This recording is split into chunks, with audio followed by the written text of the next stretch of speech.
the thing that I wanted to get together with you on is that what I see is what the great need that we're going to all have to pull together resources.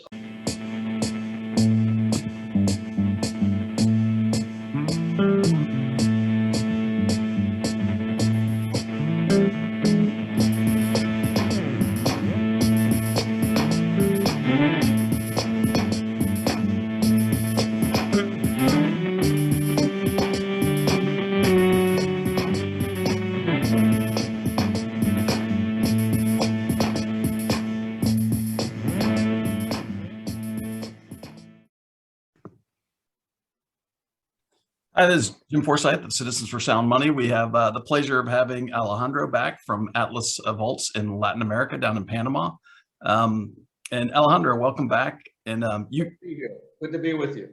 Yeah, you guys reached out to me wanting to share some updates and try to. Why don't you talk about what you have in mind for talking with us? Well, the thing that I wanted to get together with you on is that what I see is what the great need that we're going to all have to pull together resources of knowledge and other resources to in the future, that the kind of future that we're beginning to see play out here is an international future that's not exactly the best in the world.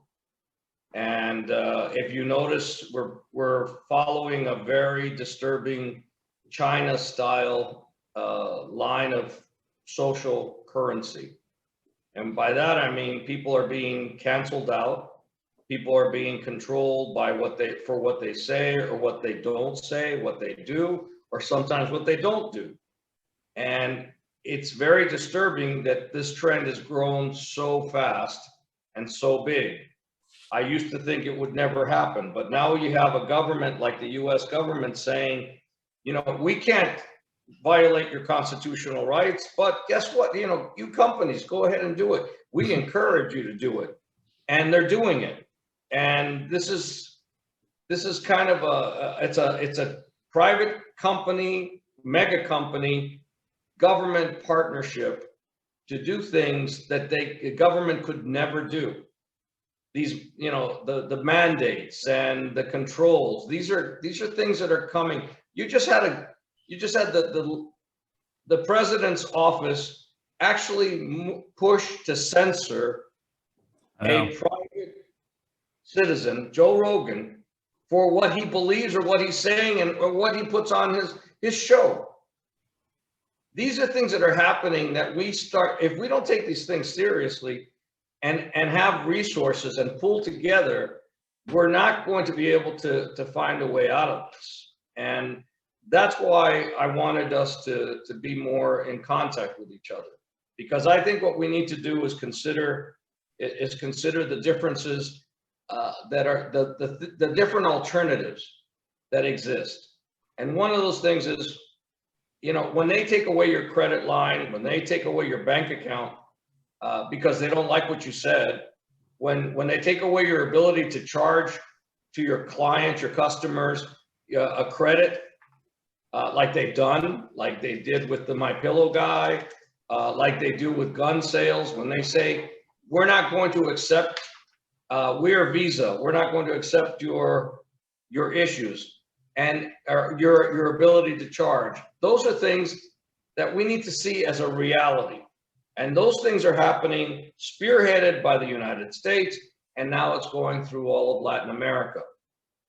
And I think Latin America needs to prepare for the different winds of change that are going to happen politically. People need to have alternatives to things that are happening, alternatives to the banking system, alternatives to protecting your wealth, because wealth is evaporating.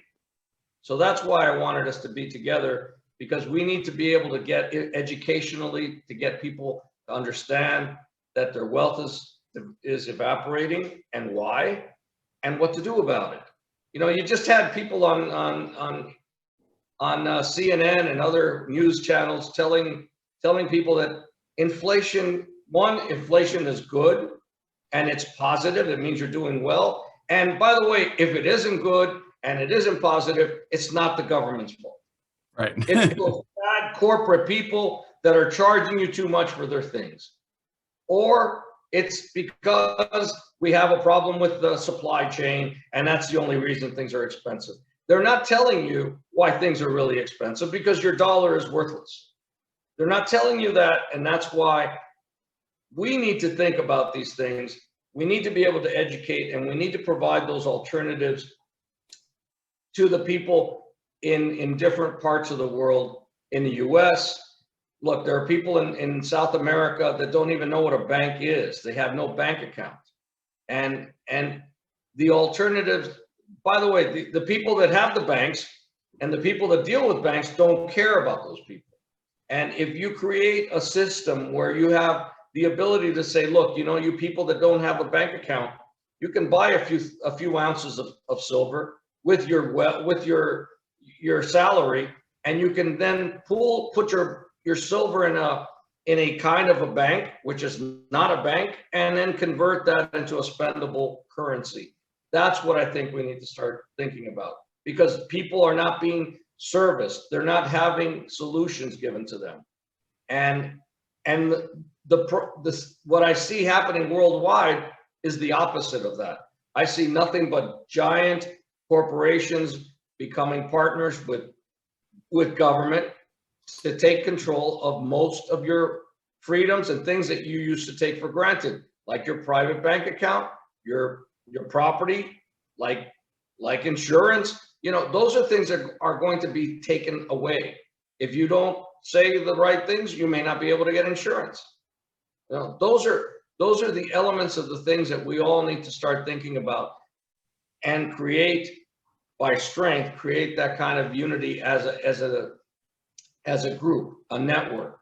And that's why I think that we have to get together and pool those resources together. Yeah, I totally agree. I mean, their authoritarianism internationally is like massively surged in the last couple of years.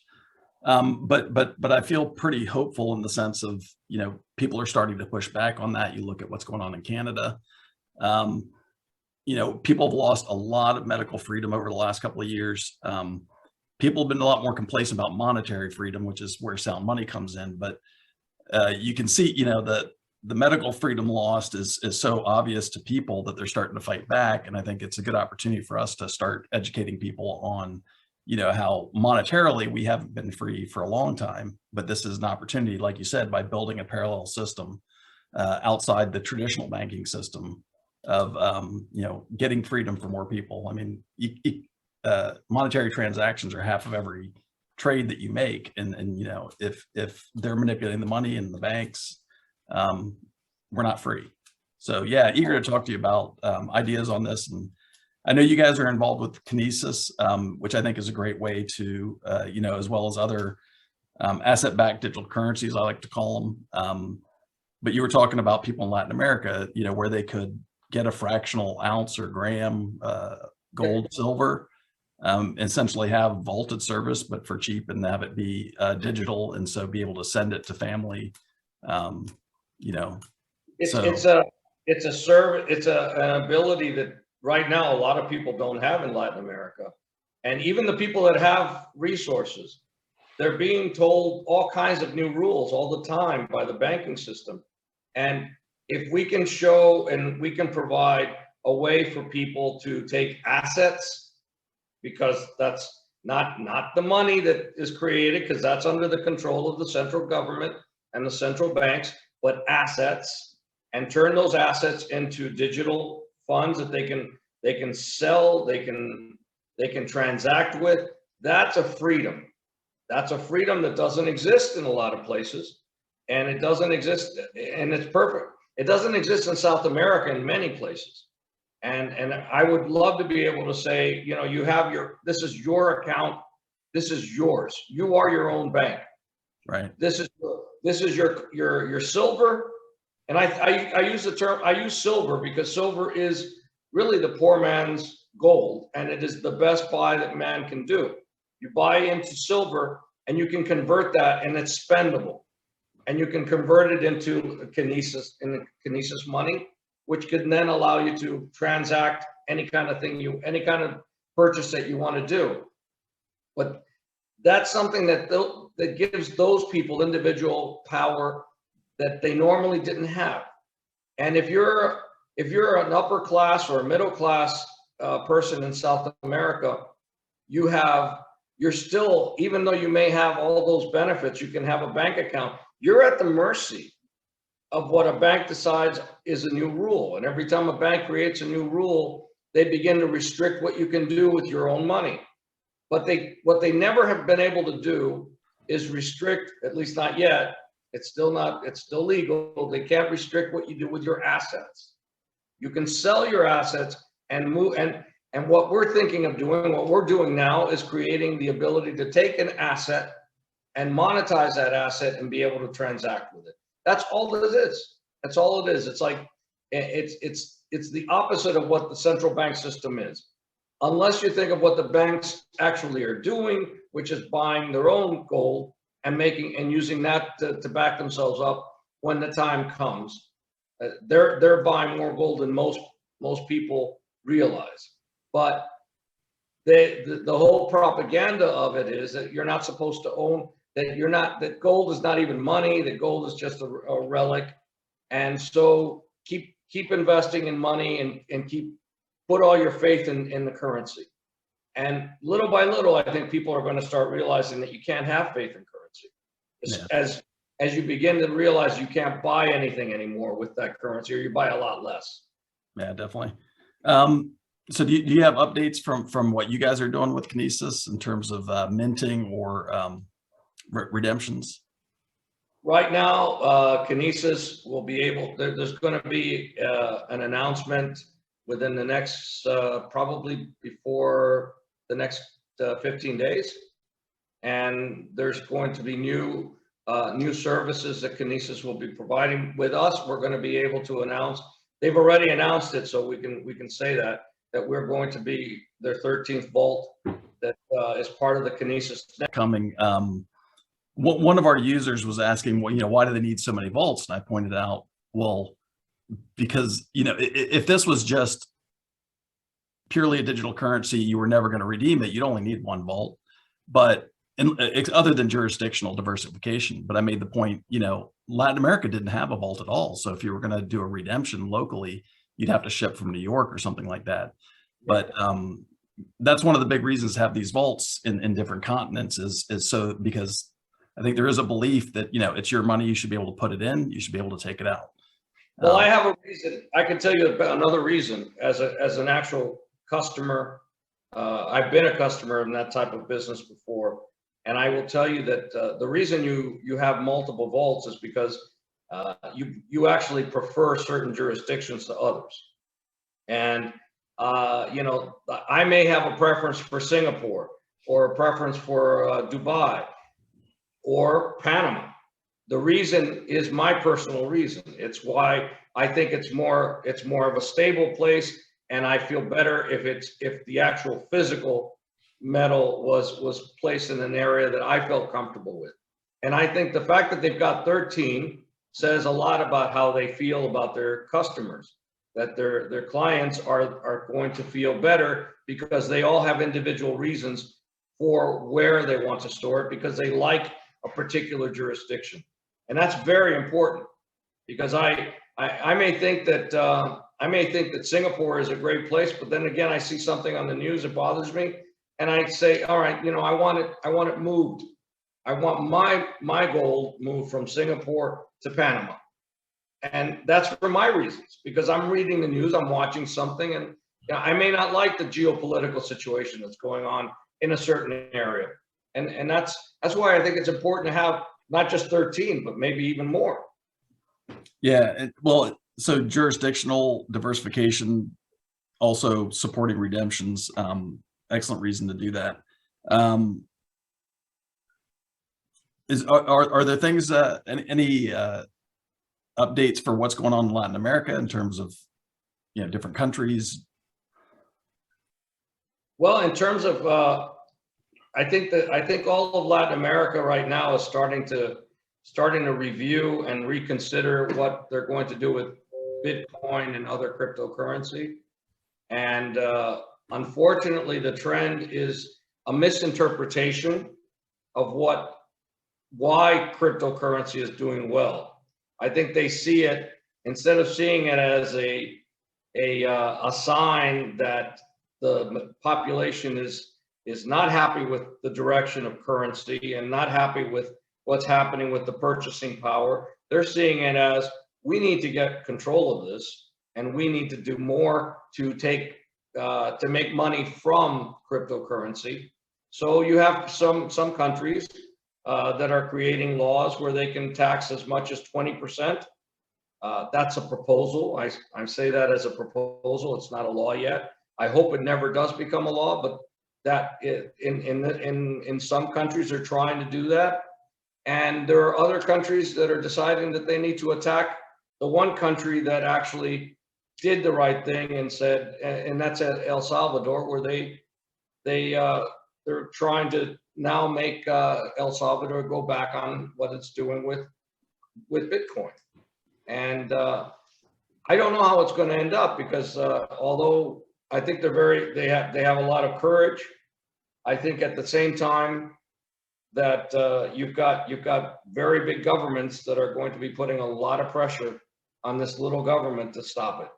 And I hope he sticks to his guns, because it'll be a great thing to see, and I think it'll be the best thing that will happen to the economy of El Salvador. But I think that's where we're going with crypto. Crypto's going through a growth spurt that's not going to be a pleasant one.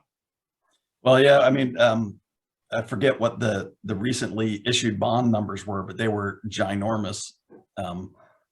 And we need other countries to buy those bonds. So you got to seal the exits and not let other countries adopt other currencies, I guess, is the idea of the Fed. Another thing that we have to remember, as part of the reason that people would say, you know, in South America, for example, in Latin America, there's a need for people in Latin America to have alternatives to what's happening in their political system and their government. And in other words, not to get this into politics, just to say, look, if there's a socialist movement in many parts of South America and Latin America, and every time there's a new socialist elected, the first thing they want to do is take more control over your wealth and your property. And the people in countries like Colombia, like Peru, like Mexico, those people want to find a plan B and a solution should things get hotter and worse, and they tend to always get worse before they get better. Colombia is in the process of probably, I hope I'm wrong, electing a socialist, if not communist, leader. If that happens, a lot of people in Colombia are going to be left wondering, what am I going to do? As soon as they start changing the rules and saying, oh, you've got too much money in the bank, or your property should be taken, if that happens, you've got to think about those things and say, I need a plan B. I need an exit strategy. I need to go where my money is better and more protected. That's one of the reasons we're here. That's one of the things we're trying to have alternatives for the people in multiple countries that are seeing these constant changes. Chile was a great economic situation. Chile was one of the strongest, probably the strongest economic situation in all of Latin America. And then they elected what they elected. And then they got immediately the government changed, and overnight things began to go bad. Argentina is always having this trouble, always. And the people in Argentina are probably some of the smartest people in the world when it comes to their money, the people that have some money, because they've developed the ability to pivot and act according to what is being done to them. And I think that's one of the reasons we're here. One of the reasons you're around is so that we can have, again, that network that provides an alternative to those people who are looking at and saying, I see the government's changing. I want to be able to have a plan B for everything that's happening.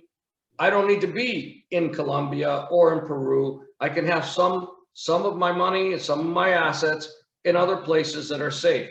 Now with the idea that you can digitize, you can have it moved, and that's a fantastic new thing that I think a lot of people are going to start appreciating, and that's why Latin America needs this kind of service. Yeah, well, we definitely appreciate all you guys have done, not only to help people outside of Latin America, but to help people inside. And we look forward to working together with you to try to help you do that and help you reach out more and more to the people of Latin America with this kind of a service where Joe average person could kind of have vaulting service, essentially. Stuff that's only been accessible to the wealthy or people outside of Latin America. Getting that to the average person in Latin America. I'm really looking forward to helping you guys with that, and happy to have you on. It's great to say and be part of this new network that I think we're all creating here. It's a community that I think we need to do, and I'm glad that we've become friends, and we can start doing things for each other. Yeah, sounds good. And let's do this regularly and get you back on to share updates and see what we can do to help each other and help. I hope that by the end of the month we'll be able to give you a nice news story about the progress we've made with Kinesis. I think it's going to be exciting. Awesome. All right. Well, thank you for your time. Thanks. Bye-bye.